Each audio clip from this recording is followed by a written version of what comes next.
Hello, everyone, and welcome back to The Positive Perspective. I'm your host, Kirstin Turner, and today I'm sitting down with someone whose entire career is a masterclass in what's possible when clarity meets relentless commitment. Annie Kunz is a US Olympian, a world championship medalist, and one of the most dynamic heptathletes. She embodies what it means to become the person your goals require. We connected over this exact topic, how powerful it is to actually write your goals down, anchor into them, and use them as a compass for who you're becoming. And I knew immediately I needed to bring her to the show to talk about how she sets goals in a way that actually works, the identity shifts between elite performance and resilience when the pressure is high, also what it takes to really stay committed when no one's watching. So, Annie, I'm so excited you're here. Let's just dive right in. Let's do it. I'm excited. Okay, so can you take us back to like the version of you, the version of Annie before the medals, before Team USA? What was driving you then, and like how did the journey start? Oh yeah. Oh gosh. I mean, I started track and field when I was 2 years old. I was 2.5. So my brother and sister, 8.5 and 10 years older than I am. So I would get kind of dragged to their meets when I was very young. And I was obviously tall for my age. I'm 6 feet tall now. So I was always tall. And my mom threw me in I think the 50-yard dash, just like the first race that you're allowed to do as like a toddler. So I've started way back then. I started soccer when I was 3 years old.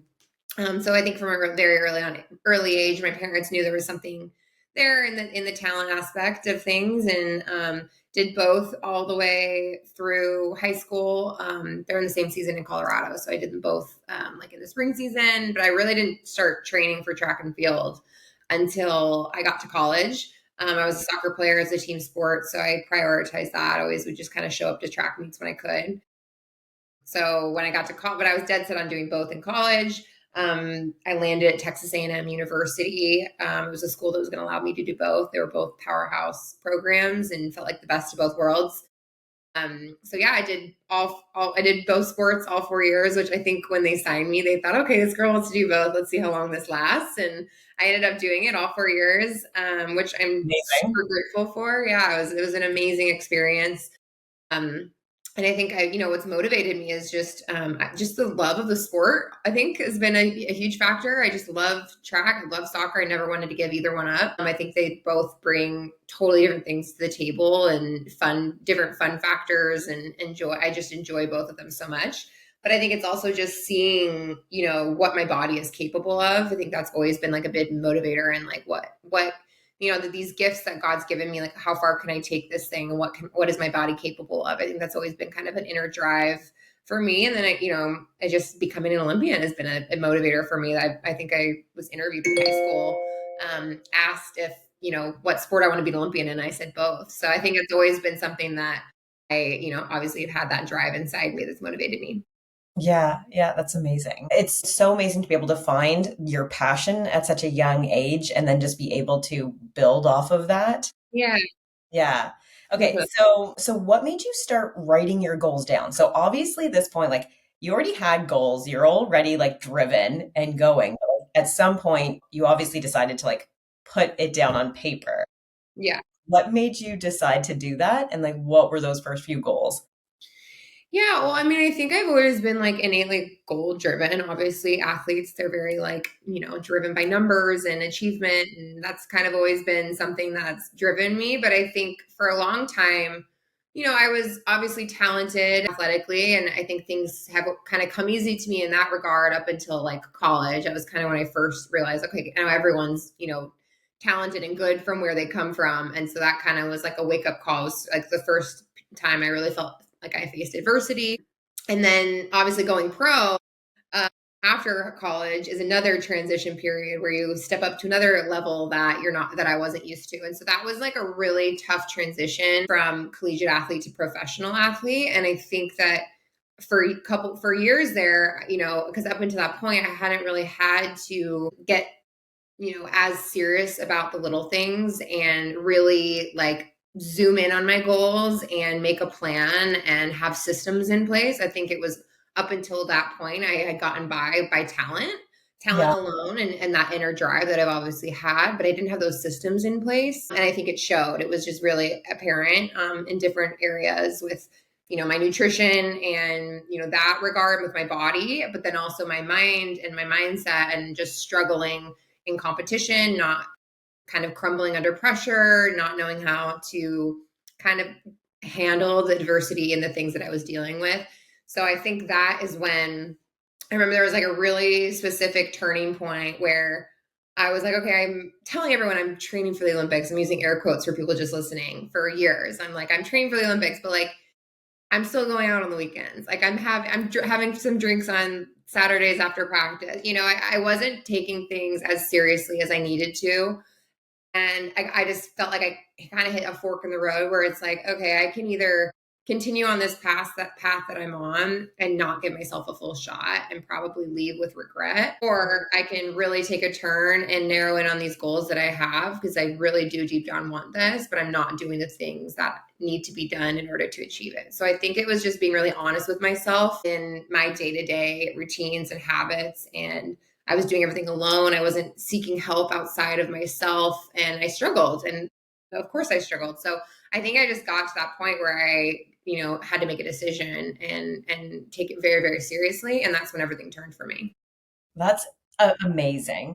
It just makes me think of like, because there's a lot of people who have different kinds of goals, different backgrounds. And most of the people I think who listen to this podcast are coming from more of like a business, entrepreneurial sort of background. It's the same thing. It's like, if you want excellence, if you want this thing, there is a point where you're making a decision. And the decision is, who am I? Who do I want to be? Who do I need to be in order to get those goals and to have that level of like excellence that I want for myself, right? But it really is this like defining decision point. And like I remember even mine, I was sitting watching TV one evening and but I had just started this journey of like learning about all mindset, and I started feeling better and better and better. And as I was watching TV, I was like, this does not move me towards any goal. I'm not serving myself here in any way. And it also, because I'm like, TV is kind of boring. So then you have a snack and I'm like, well, this is really not, this is not really helping me at all. And so I was like, at one point I just decided, I'm like, this show's too good. So I'm just going to watch the whole thing. I'm going to finish it because I can't turn it off. And then after that, I'm like, I'm getting the books I want to read. I am studying the stuff I want to know. It'll make me a better coach, make me a better person, make me a better mom. And I'm just going to read. And then I started getting better sleep. Anyways, and so then but it was this decision of like, this isn't who I want to be. That's what I want. And if that's what I want, then I have to go after it. So it leads to like an interesting point too, is like at some point you do have to give up something. Right. Yeah. Oh, 1,000%. It's sacrifice.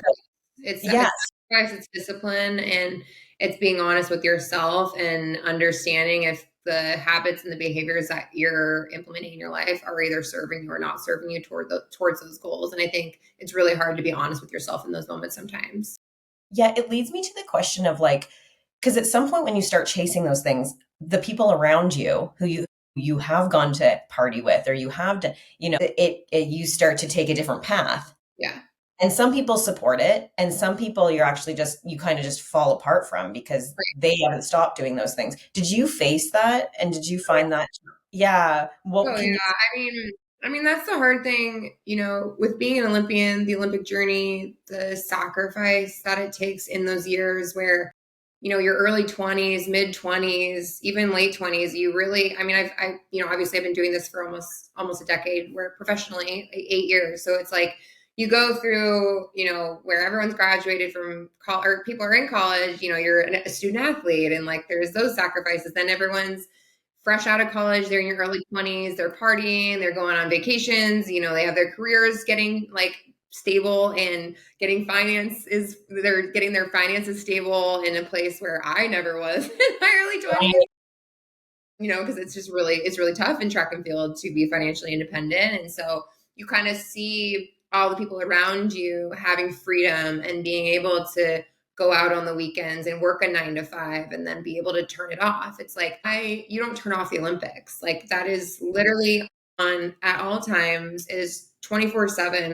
And you have to be selfish in that way. And you have to be really disciplined at a time where everyone around you is having fun and having freedom. So that definitely struggled with that. I feel like everyone around me, was obviously so supportive, but it was really hard because I'd have to say no to so many things. I Yeah. had to say no to weddings, baby showers, bachelorette trips, girls' weekends, a Friday night dinner with the girls where they're going out to get drinks. It's like, well, I have Saturday morning practice and I need to get my 8 to 10 hours of sleep and I don't want to be on my feet and, whatever it is. So I think it's saying no to so many things. But I think when, obviously I had a massive goal of becoming an Olympian. And I think when you have that passion towards that goal, it is easier to say no to things, but you definitely have those seasons where you're like, gosh, I just want to be a normal. Like, I just want to be a normal person and like have a beer on a Wednesday if I want to, and like have some pizza, And it's just, you can't, like, there's just seasons in life where you have to make those sacrifices. And I'm on the other side of everything. And obviously, I became an Olympian, things worked out for me and I got to that goal. But I look back and I wouldn't change a thing. And even if I hadn't become an Olympian, I don't think I would change a thing either, because I think it instilled such character in me going through that process and the lessons and the things that I learned about myself. I also have such a good relationship with alcohol now because I never spent so many weekends getting drunk on the weekends with my friends. It's like, I don't even like alcohol now. So I just think there's been blessings in disguise. And you just, it just comes down to a lot of discipline for sure. Yeah, that's what I was going to say. I'm like, what is that? Is it grit? Is it, but you're right. It's this discipline. It's this is what I want. You make a decision and then you're just like, that's what we're doing. This is who I am. And and then you just execute. Yeah. Totally. I mean, I think I definitely have a little bit of like a switch where I'm either like one or the other. Like I'm 0 to 1,000. I come up with something in my mind and it's like, okay, I'm doing everything in my power to get there. So I Yeah. definitely have like a little bit of a like crazy factor. I think most, Olympians, CEOs, entrepreneurs, we all kind of have that switch in us. That's It's a an little, obsessive. Yes, yeah, it's an that's obsessive goal. totally. And you kind of have to, and that's kind of what sets you apart. So Yeah, absolutely. Okay, I have a list of questions for you, so hopefully we can yeah, get through all I'm of good. them. I don't have anything after this. So I'm good. Okay, amazing. Okay, so what's one goal you wrote down that felt impossible at the time? And then how did you bridge the gap between like who you were and Yeah. then who you needed to be? Yeah. It's a great question. So, I mean, probably how you found me, the goals that I wrote down the Olympic year. So like a little bit of backstory, obviously with COVID and everything got shut down. I hadn't, had a heptathlon put together in like a couple years when I came to my coach with our beginning of the year. And which I started that process. I said, like, I want to sit down with my coach and I want to go over my goals and like, let's get really freaking serious. So scheduled a meeting with him and I came in with goals that at the time were about 500 to 600 points, which in the heptathlon is a lot. I know people don't know track and I don't field. know. You let me ask. It's significant. It's like a very, very, very, very large jump in numerical, like in the heptathlon. So in the point system. At that time, I had scored like 6150, I think, and my goal was 6,700 points. Okay. My coach was like, and at the time, I was training with my training partner who was at the time, I think she had won 5 national, she was US champion like 5 or 6 times at that point. Like she was the top of, our sport for a very long time. She was my Amazing. training partner. I said on those goals, I want to score 6,700 points. I want to be the US Olympic trials champion. And my coach looked at me like, okay, Annie, like this is all right. And he didn't like, shoot it down, but he realized, and I could tell he was not uncomfortable. He just realized like, okay, we have like a lot of work to do because this is like a massive goal that you want to try to achieve. Yeah. And I wrote down, there were a lot of different goals within that, meeting of like, okay, this is what I want to do in the hurdle. And this is one, different benchmarks, I guess. But those were the 2. And I just got so fucking serious. Like, excuse my language, but I was so serious. I started working with a mental coach weekly that year. My body at that point, I had finally figured it out. I struggled for a long time figuring out how to get my body to like optimal performance and just gained weight and struggled in that regard. My body was like in a fantastic spot, better than I had ever been. So it was like, okay, now it's time to get my mind to catch up to my body because like my body's ready, but I need to get my mind to optimal performance if I want to be an Olympian and I want to be a champion, like Olympic champion, Olympic trials champion. So you had both like a physical coach of like how to hit those goals and what needs to happen physically in order to hit them. And then you also hired sort of like a mindset coach kind of, Yeah.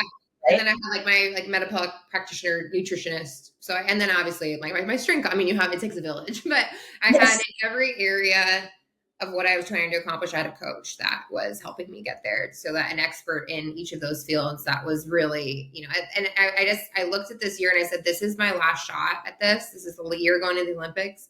I don't want to have any regrets. Who's going to help me get there? And I surrounded myself with people that set me up for success and gave me the tools to be able to achieve those goals. And I mean, it was nuts. I wrote down every single night my goals in my journal every day. I had a performance journal that I was tracking every single day, what my intentions were for my practice. I would say both not just physically but mentally, like this is what I want to do in my, to the hurdles. I want to have a quick trail arm, whatever. But then I would say, okay, I want to, if I start to feel frustrated in practice, I want to use these breathing techniques. I was very detailed in my intentions for each training session, and then would track how it went, what cues worked, what didn't, what marks I hit, what numbers, did I hit in practice. And then after practice, I would reflect on it and say, okay, I probably, executed my mental 70% today. These are the things I need to do better next time. And then I'd say, okay, I executed this in my physical, and these are the cues that I executed, but I need to do better in this time. So I just felt like I had those systems that were allowing me to get to those bigger goals. And then I also zoomed out from, I want to be an Olympic, trials champion. I want to score 670 points. And I worked backwards from like, okay, month one, these are the goals that I'm trying to hit. And like, I'm going to get this much sleep. I'm going to wake up and do my gratitude journal. Like I just had things to check off that I knew if I execute these things, I'm going to get to my big goals. And I mean, I did it. It was crazy. I scored 67.03 and I was the US champion. Congrats. Yeah, massive. Yeah. I just get so happy hearing you talk about all of these Yeah. things. Literally what I like preach for Mhm. people to do, because I'm like, whatever your goals are, I'm like, I talk about intention setting all the time, where you set up segments in your day. And so it's like this morning I have this part going on. So what's my intention for this segment? This part, I'm a mom. So I'm like, what's my intention when I'm with my kids? What's my Yeah. intention? And I find it just keeps me so much more dialed in. It also stops the mental chatter because you're always in, what you can control because you're like, well, my intention is this and I can Yeah. control It it. And gives every, you something to check off. It keeps you yeah. in line. Yeah, I'm curious, obviously, on the mindset piece. So when you were working with that coach in particular, what's the kinds of things that you would cover with them? Like, what were you guys talking about? Yeah. Yeah. So I started working with him, I mean, I worked with him for like a full year before the Olympic trials. And the early on stages was a lot of just like mindfulness training, just kind of understanding what mindfulness is. These are like meditations that we're going to do together. I remember one of the first like meetings that we had, he had me like go get something from the pantry, and I just like sat with it for like 5 minutes and like, what are you feeling? Like, what are you smelling? Like it was so uncomfortable. I remember being like, what is this guy doing? Like, what am I doing right now? This is so weird. He's like, It's what does amazing. the macadamia nut feel like? And what do you like? But it was so interesting because it's like, okay, I've never looked at it or experienced a macadamia nut in that way.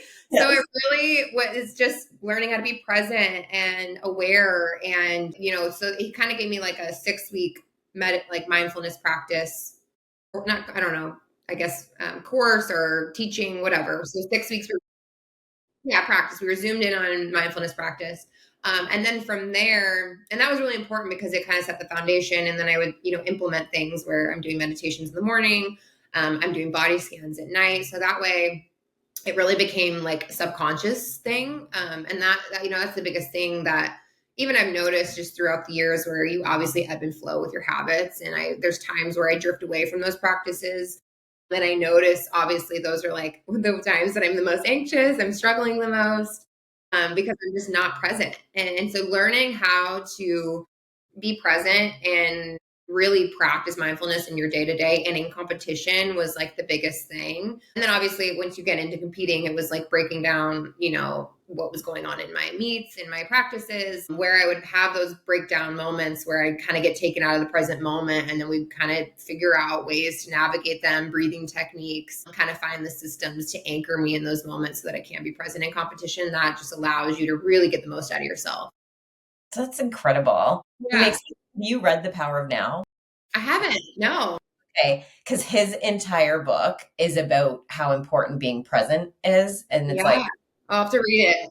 yeah, it's really good. It's basically like he talks about everything that we're saying and that it's like how to anchor into the present moment and how to even like stop the thoughts like when they get going. Anyways, is a great book. Yeah, it's really, and that's what it is, because it's a lot of acceptance, and I think that's where you can get caught in those moments where you're stuck in resistance, where you're like, oh, I wish I wasn't thinking this, or switch the thinking, and it's more of just like accepting those thoughts and emotions and witnessing them from kind of an outside perspective. And like I remember there was he's like, pretend like you're at the door and talking to a neighbor, and like your emotions are walking by, you're just kind of witnessing, and so different things like that he would try to help me implement and understand. And it was really just a lot of my own daily, you know practicing what he's teaching me. And because I would even have those moments where I'd kind of stray away when we just have our calls with each other. I would find I'm coming in with the same thing for weeks. And he's like, Annie, are you meditating every day? Annie, are you doing your body scans? Because it's like, you really have to put those practices in place for it to become subconscious. And it's daily work. And I think that's something that I've really noticed over the years, for sure. Yeah, yeah, absolutely. The daily work thing I think is it's just like I use this analogy. I'm like, you go to the gym, you can go to the gym for a year. You can get that like body that you want, but then you can't just be like, yeah, I'm still done. Like now I get to keep it.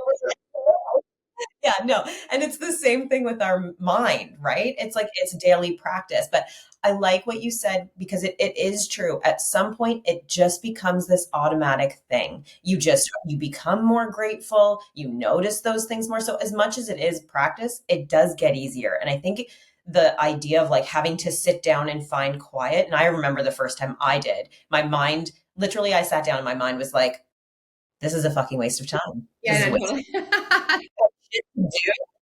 Yes. It's like literally the to-do list started coming. And the first time I tried, I agreed. I was like, you're right. Yeah. This is stupid. Yeah. Like I have a million things I could be doing right now. Yeah, totally. Yes. Yeah. And so obviously I came back to it. And now I'm like, it's like life changing. Yeah. I'll try to encourage people to sit down and just take some time to quiet. And Yeah.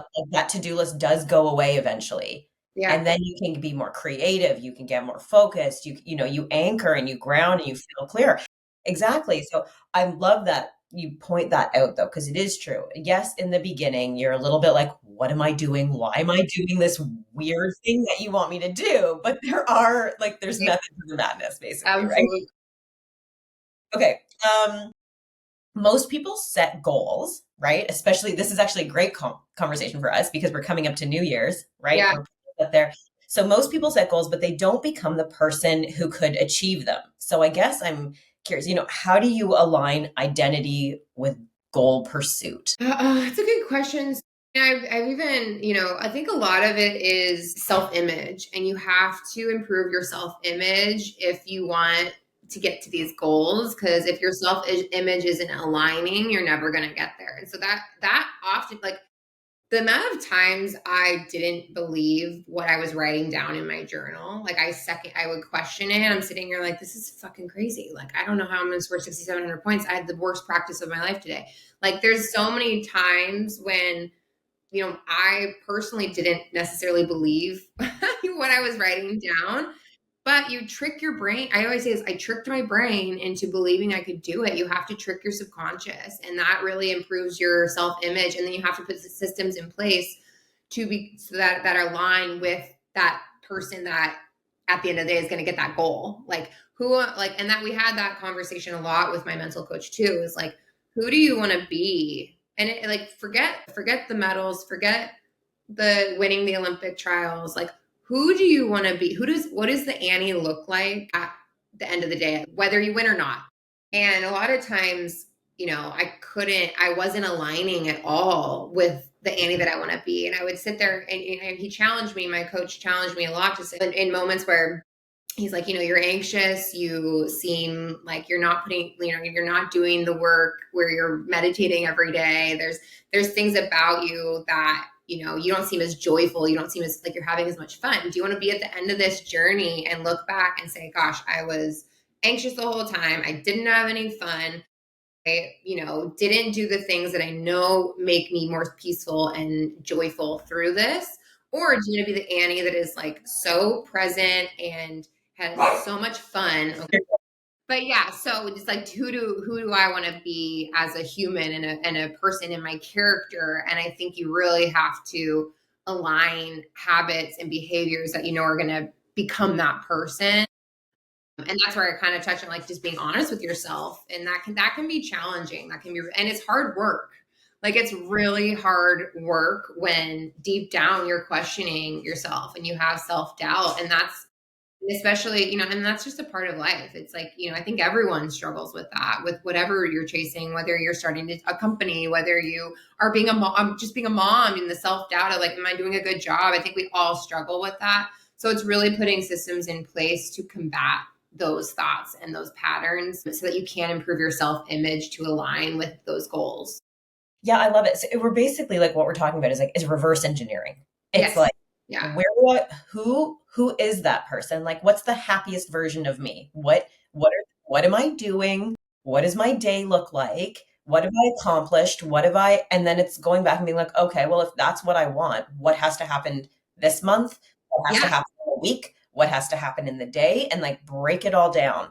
1,000%. And that's, I think, too, is like a good, practice for people is like write down, what is your like insane goal that if you said out loud, people will be like, what is wrong with you? Like write that down. And then today, build out what your day looks like for that person that has achieved that goal. I wake up at what time and I go to bed at what time? And like that person that has achieved that goal, what does that look like? What are they doing? And then start doing it. And that's how you kind of align with those big goals, in my opinion. Yeah, yeah. It's amazing. Okay, I do have a question for you. This was a just like a side one. So when I think about goals, and I've heard it two different ways, okay? So some people say it out loud. Tell everybody, even though you haven't achieved it yet. Like, but that goal that you want, you tell everybody, I'm going to be this, I'm doing that. So that's one train of thought. And they're like, because once you put it out there, you may attract people, opportunities, and you start stepping into it. The other version I've heard, and this is from like Jim Rohn, like I think he's one of the ones who said, are you familiar with him? No. In the mindsets, in the mindset but like they'll say something along the lines of like, don't tell anybody, just like, act as if, do the things, like be clear in your head, but don't tell anybody. Yeah. And if you do tell people, then also sometimes it hits a little bit of that dopamine.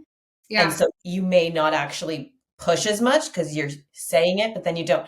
So that's one part of it. But I'm just curious what your take is on that. Do you run around and tell everybody, or do you? Well, I mean, that's not I think it depends on the personality. I think it depends on you. I think that's where you have to kind of know yourself and what drives you and like what motivates you. Because it's like, if I were to go out and tell everyone, I'd be like, that would kind of make me shut down in a way.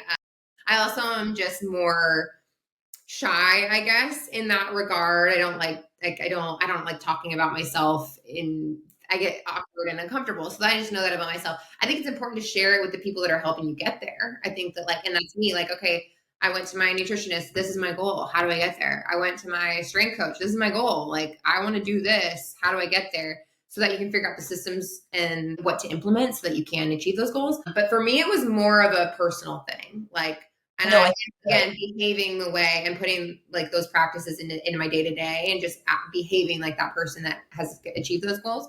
But I was more of like, keep it a little bit closer outside my circle that's helping me get there. Yeah, that I'm the same way. And I'm like, maybe it's for some people, they're like, once they say the thing out loud, like they have to do it. Real. And so they're like, that's what drives them. They're like, well, fuck now, I've got to, I have to execute. So maybe, but yeah, you're probably right. It's like a personal of what drives you and how, yeah. Well, and it's also like I'm training for the Olympics, so I think everyone knows what I'm trying to do in a way. You know what I mean? It's like I'm at the Olympic Training Center, like we all are training for the same thing.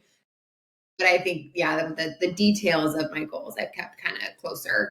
Yeah. Yeah. I'm the same way. High performers often struggle with never enough. Do Mm. you ever face that? And if you have, how do you break that loop? I think that that's a huge, huge thing that athletes especially struggle with. In what I've done, even just Olympians, oftentimes you'll hear interviews and people talk that have, won a gold medal and they wake up the next day. I think it was like Trey Hardy or maybe Dan O'Brien, I can't remember, but you wake up the next day and you think, well, what now? It's like, Yeah. okay, you did the thing Yeah. and now what? And so I think identity is really key in knowing who you are outside of that thing that you're chasing and not allowing that to become your whole identity, because then when you get there, that is very fleeting and you sit there and you're like, well, now what? And whether that can go across anything in life, but I think I've definitely experienced that a lot as an athlete. And I think that God prepared me in a way, even especially these last 3 or 4 years, with just a lot of the adversity that I had gone through, that it kind of prepared me for the end of my career. Like, okay, you're nearing the end here. Like one day this is going to be gone. Like you're not going to be an athlete anymore. And like, what are you going to do then? So I really forced myself, and I do have to give credit to my mental coach too, of like, I think it's hard. I think it's easy sometimes to fall in that trap of having tunnel vision when you have a big goal, and Mhm. you are driven, you're very motivated for that goal. I think it's very easy to get that tunnel vision. And in that, you can become really miserable because you don't have anything outside of it creating balance that brings you joy. So I really think that and I try to preach this a lot, of just like having things outside of your sport or your business or your family or whatever it is that bring you joy and fill your cup. Like, who am I outside of this? Like, what are my hobbies that I enjoy outside of track? I remember I had a meeting with him. He was like, so like, what are you doing outside of, watching video, writing down your goals, studying other people's video?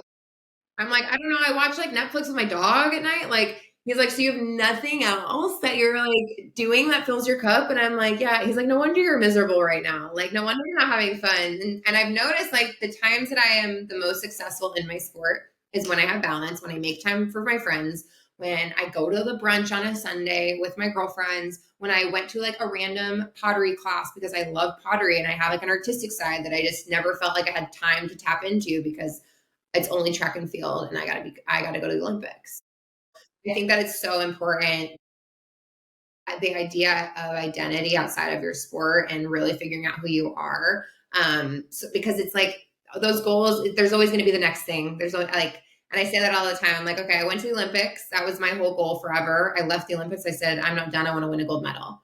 So I trained for another Olympic training cycle. I could have, say I went and got a gold medal. I'd say, okay, well, now I want two. So it's like there's always Yeah. that next thing that you're Yeah. going to be chasing. And I think when you are a high performance person and you have big goals and you're really driven towards those things, you can really fall into that trap of like always wanting more. Yeah, absolutely. So I do a couple different things. So one thing that I do is I have my clients, I'll get them to have whatever their top buckets are. So whether it's like the major goal in the business, they want and then it's like, well, what about at home? What's the Yeah. goal? Because it's so easy. Most of our goals are all numeric, right? It makes it the easiest because we can track it, but then we're not tracking what's going on at home. And Yeah. like they say, relationships, they actually say it's extended relationships. So not even your family, but the ones outside of that actually create more safety and comfort where people actually feel happy, like they have a full network. And so it's like, what are your goals there? And then it's like, okay, and what about your health? Because I've found that anytime somebody does this and they're obsessive, and there's nothing wrong with being obsessive, but it's exactly what you're saying. It becomes this tunnel vision where now their health falls off. So this is what I see, like health falls off, sleep falls off, their relationship struggles. Um, and then it just becomes this like whirlwind. And the whole reason why they're doing that is so that they can have the Yeah. health, they can, have the time to. Yes, 1,000%. Yeah. yes.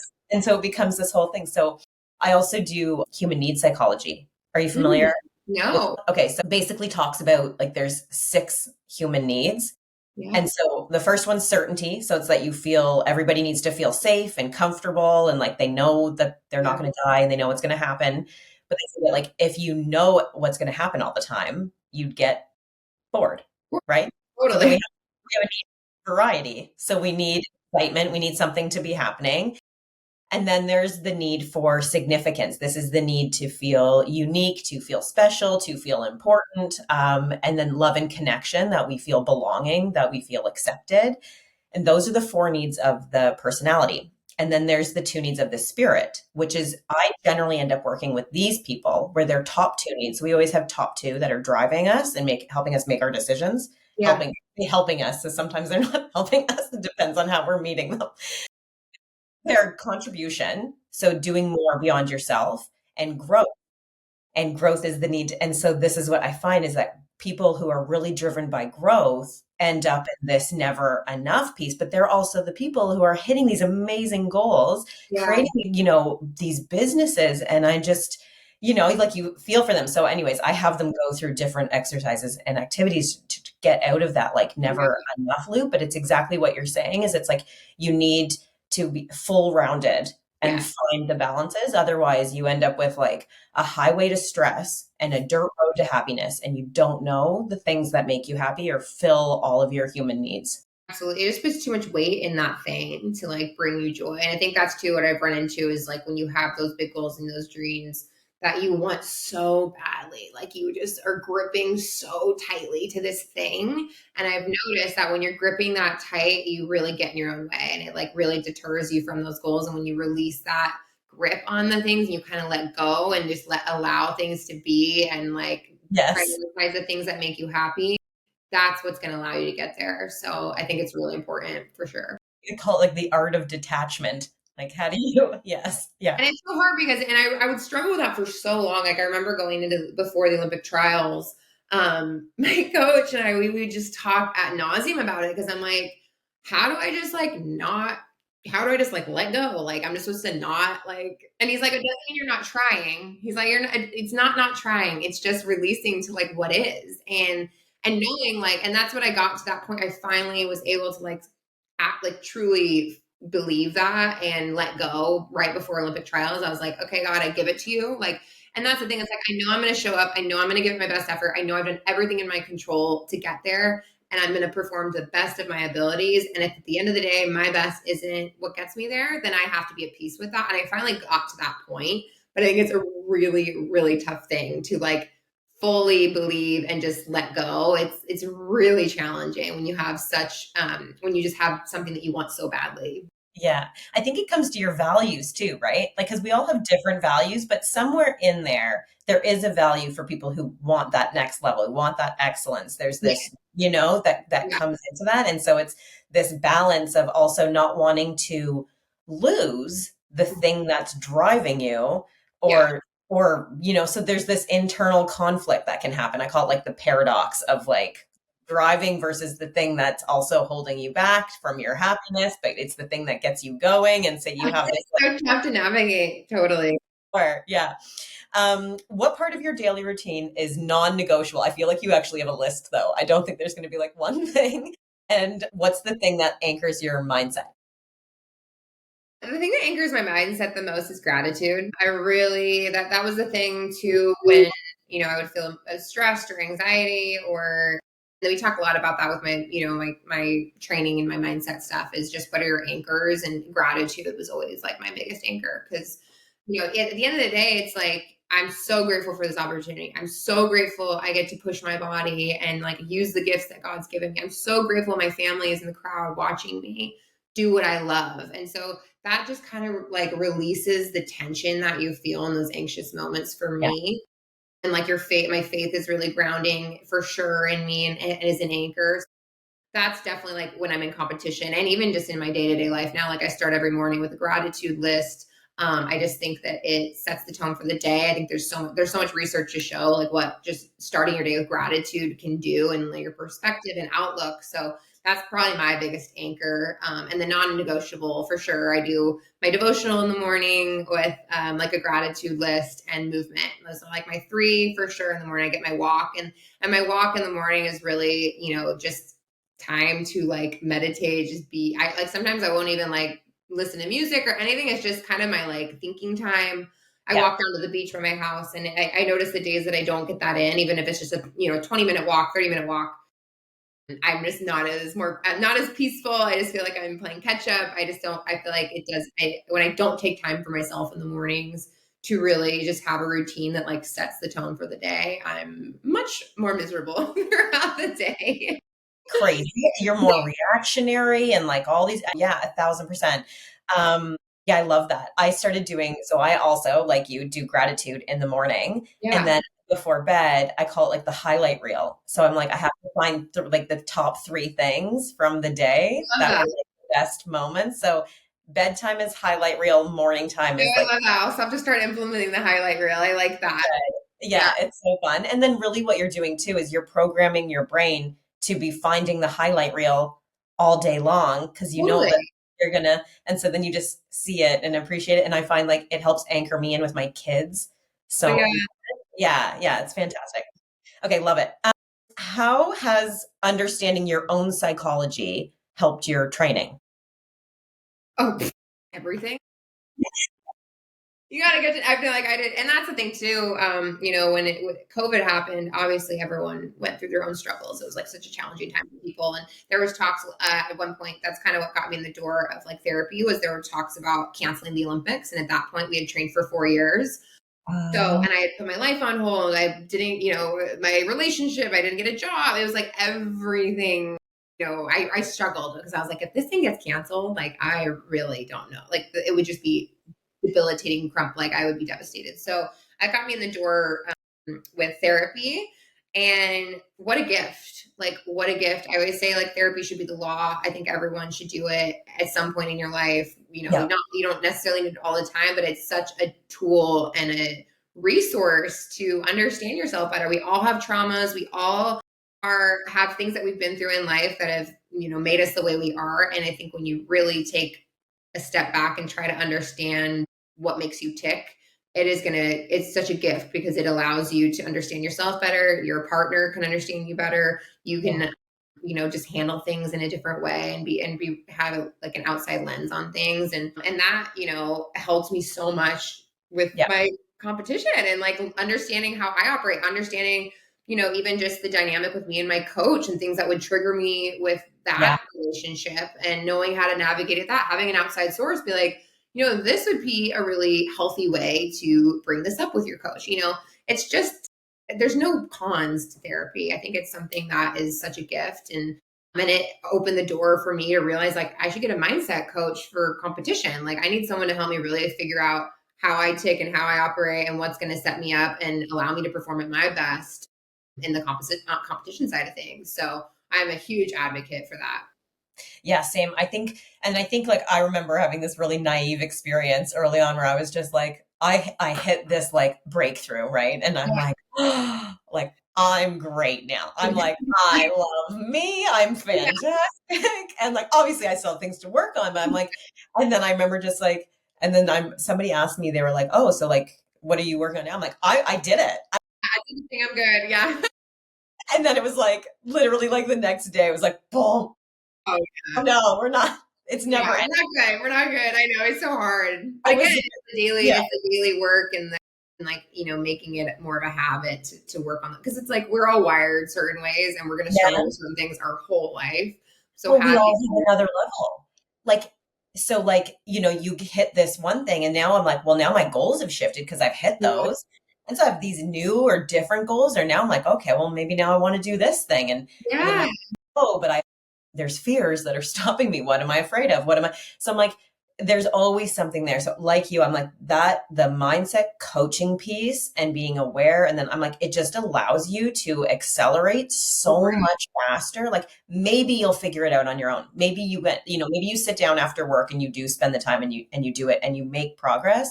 But there is something very different about working with somebody and just how Mhm. quickly you see stuff and move through it. Yeah, well, they hold a mirror up. It's like, okay, let's look at these things. It's like, let's really look in the mirror. It forces you to be accountable to the things that are holding you back. And it's like, if you want to have real growth, it's really easy to, like you said, to stay comfortable. It's very easy to say, I don't even want to open that box. I'm good where I'm at.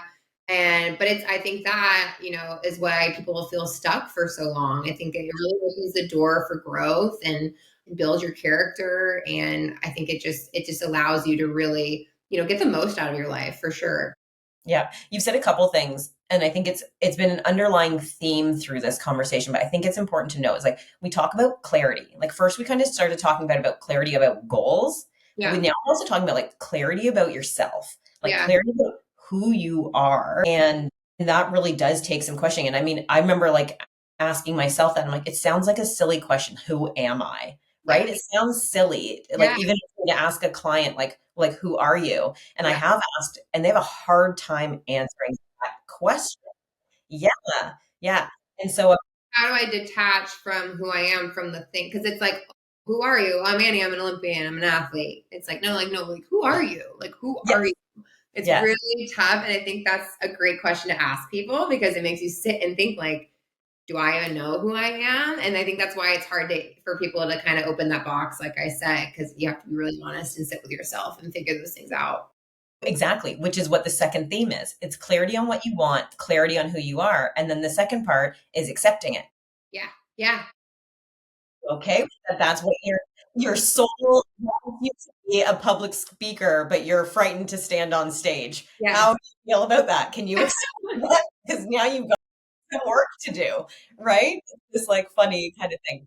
But I think that like because I completely agree. Like as you're saying those things, I'm like, yep, 1,000%. It's what I've seen. I've seen it's what has had my clients have massive shifts, Yeah. like my own experience too. Okay, I have a few more questions for Yeah. you. Okay, so what's a moment where you questioned everything? Which I actually think you may have answered this, and what pulled you through? Oh my gosh, what? Like this week, last month, like last year? Things that, like I said, like yeah, self doubt creeps in a lot. No, I think when I questioned everything, just different periods through the Olympic journey, I think that there were definitely seasons where I would just, am I capable of this? Like, is this going to be? I think the question too is like, is this going to be worth it?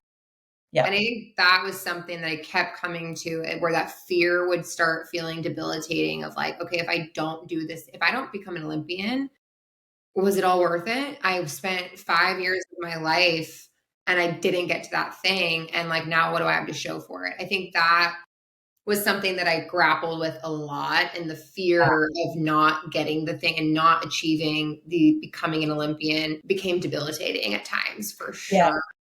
I think entrepreneurs would get that because even like, do you know Alex Hormozy? Oh, that name sounds familiar. Yeah, he's like big in the business world. Built, Okay. anyways. He just had like he did a talk recently, and he was like, it feels like somebody just says like, okay, you have this goal, and then they're just like, run.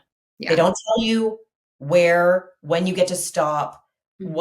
what any of it is. It's just this open ended like you don't know, but Mhm. you have to push really, really hard Yeah. and like just keep going, and you don't Right. know. So it reminds me of it like it's the exact same kind of thing. Okay. Yeah. Well, and I think like with fear too, it's like the fear of the unknown. I think that's why people stay comfortable. I think that's why people stay stuck because it's like the fear of the unknown or the fear of not achieving it, not getting there is what stops people. And I think sometimes you just have to start. It's like, I don't know what this is going to end up like, but I'm just going to start. I'm going to do today. I'm going to do this, this, and this, and take it day by day and enjoy the process, more. That's some of my advice too is obviously I went to the Olympics. I'm an Olympian. I got to the goal. So it's Yeah. obviously it was great for me, but I look at that and I don't look at my experiences in my journey. When I look back at what I'm most grateful for, I don't look at it as like the 2 weeks I was in Tokyo at the Olympics. Like that's not what I'm most grateful for. I'm really most grateful for everything that led up to that. Those 5 years, just I grew so much as a human being. I learned so much about myself. I navigated really tough situations through injury and adversity and relationships. And, I look back and it's like the process to get there is what always is what means more to you and will carry you What you further on in became. your life. And so I think when you start to feel that of like, gosh, what if I don't get it? What if that fear that can feel debilitating? You have to lean into like, no matter where this ends up, like I can't predict the future, but I know that I'm going to be a better me at the end of this, whether I get there or not. I'm going to be a better version of Annie. And that's what you have to kind of lean into when that fear starts to pop up, which it inevitably will. That's amazing. So basically, what you've done is because the goal is what we feel like is how we're going to grow, right? So with Yes. our need for growth, we think it's the goal, and but what you did was anchored it into me as a person.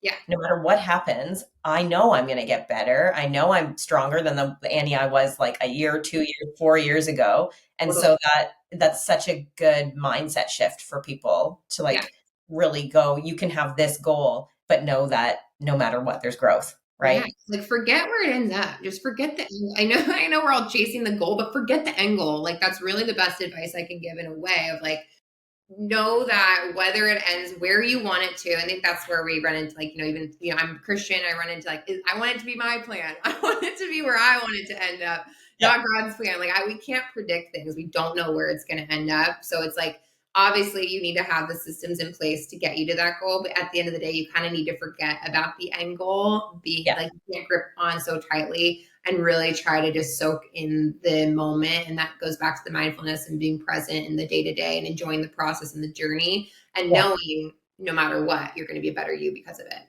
1000%. When you say systems, is that what you mean? Is it like those mindset pieces, the like, yeah, that's what you mean? Yeah, Like, right. Yeah, like my systems, it's like to me, it's like what's in my control. And those are the systems that I need to stick to. And that's working backwards and kind of being like, okay, the Annie that's achieved this goal, what is that Annie doing 2 years prior today? What does that day to day look like? And so that's building out my morning routine. That's building out my nutrition plan that I'm following. It's building out my training plan with my coach that has very strategic progression that is going to allow me to get to my goal. It's the watching video at night. It's just all those little things that I know are in my control that I know if I check these things off and I do these things, it's going to give me the best opportunity to achieve the goal at the end of the day. yeah, amazing. So good. So, what's something people would be shocked to learn about the mental side of competing at your level? Something that people are shocked at the mental.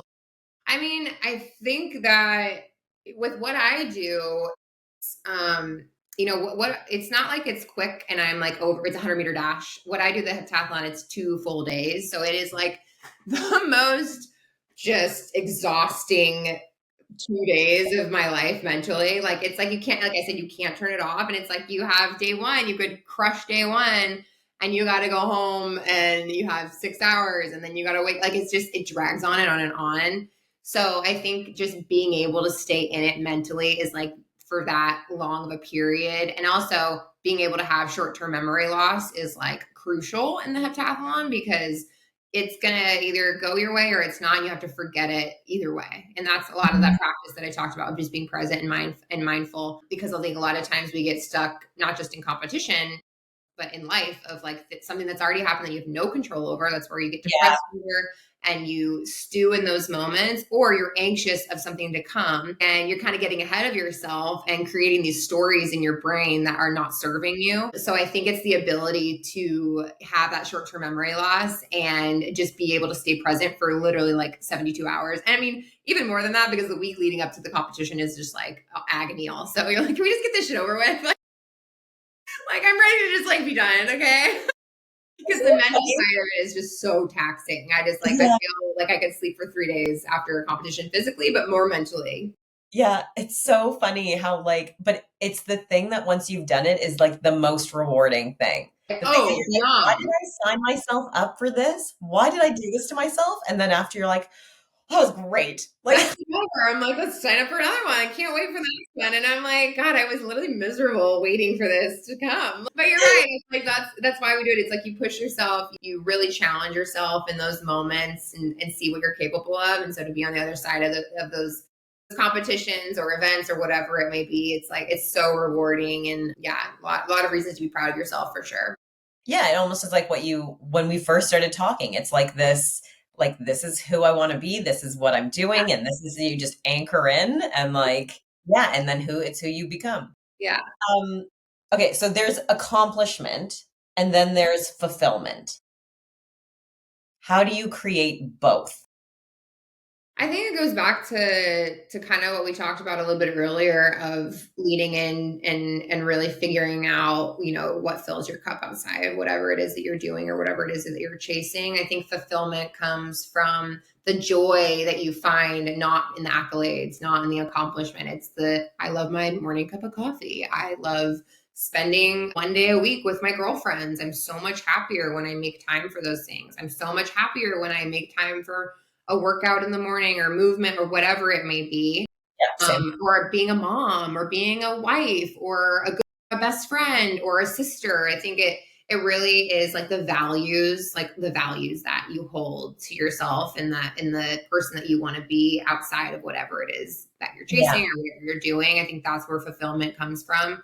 And also serving others too. I think that's a huge thing is, you know, not being so selfish and being more selfless is where fulfillment can come in, and using, whatever gifts you've been given to serve others. I think that's a huge thing of fulfillment for sure.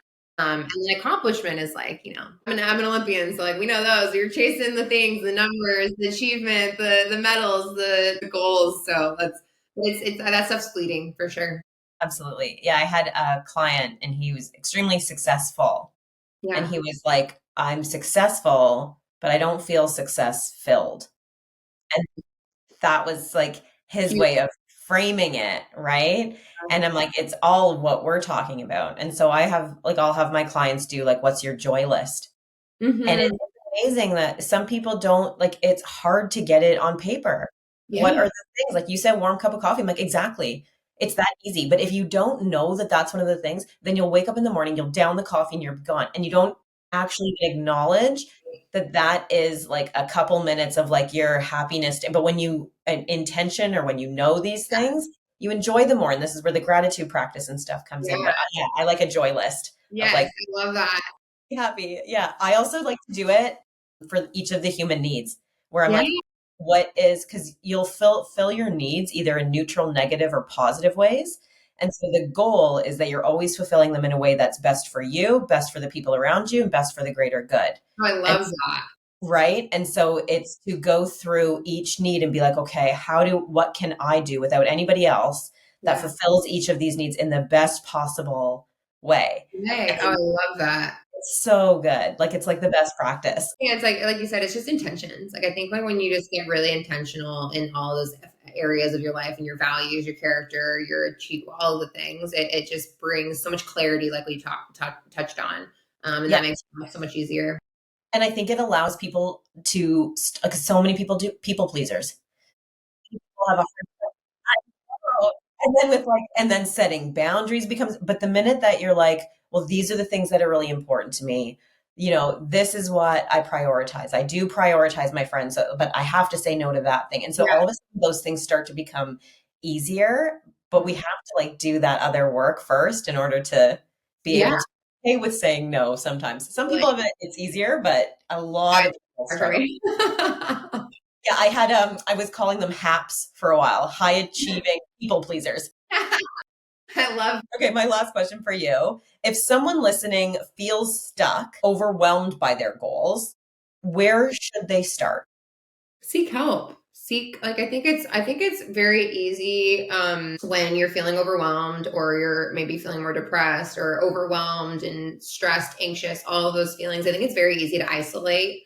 And I think that should be the biggest red flag to you to reach out to somebody, whether that's a friend, whether that's your parents, whether that's a therapist, a mindset coach, a grandparent, whoever it may be that you feel safe with. Like your partner. I think that's the thing that, that helped me so much when I was feeling that way. I remember the day like it was yesterday. I sat on the couch and I started crying and I just said, like, I'm so unhappy. I don't know what's going on. I've had relationship breakups where I felt down, but I just started crying. He said, what, let's get you to see someone. Because like, I don't have the tools to help you get out of this. And like, let's find you a therapist. And that changed everything for me. So I think that just seeking help and finding experts in those areas, whether that's a nutritionist, whether that's a personal trainer, whether that's a business coach, whatever it is, I think there's such benefit to community and surrounding yourself with people that are whether either experts in their whatever craft that they have, or just a safe space for you to talk to and get things out and really just have someone to help you get through those moments, because it can be really challenging. So I just reach out, find community. That's probably my biggest advice when you're in those moments. Yeah, absolutely. It's great advice. And lastly, what are you working on now? What are you doing? And is there, if somebody's interested in talking to you or working with you, how do they get in hold of you? Yeah. I talked, about my athletic journey. I feel like I've been selfish for a very long time, which you kind of have to be. And I'm kind of in this transition period where I want to be selfless and I want to help as many people as I can. I think that I've been so blessed and so grateful for all the resources and the tools that I've been given and the people that have taught me and allowed me to reach my goals. And so my motivation now is helping others in doing the same things. And so I have an app that I have going on. I'm kind of maneuvering some things. So by the new year, it should be really cool, where I can facilitate a lot of nutritional things, mindset, like modules and things like that, my journaling techniques and things like that, with my goal setting, all of that. So I'm really excited for that. And then I also work with clients now one-on-one with the mindset and the new functional nutrition coaching. So I'm getting my certification in functional nutrition because I'm super passionate about that and fueling your body for optimal performance and just health. So yeah, you can find all that in my bio on my Instagram for the most part. Yeah. I'll put your Instagram link in the comments of the Yeah, episode. that'd be great. I would love to help as many people as I can. So it's been fun working with clients now. Yeah, amazing. Love it. Okay. Well, thanks so much for coming on, Annie. And thank you to all of our listeners. So happy to have you here, Annie. It was such a pleasure. Thank you. This is the stuff that matters. So I appreciate the opportunity to talk about it. Yeah, amazing. Thank you.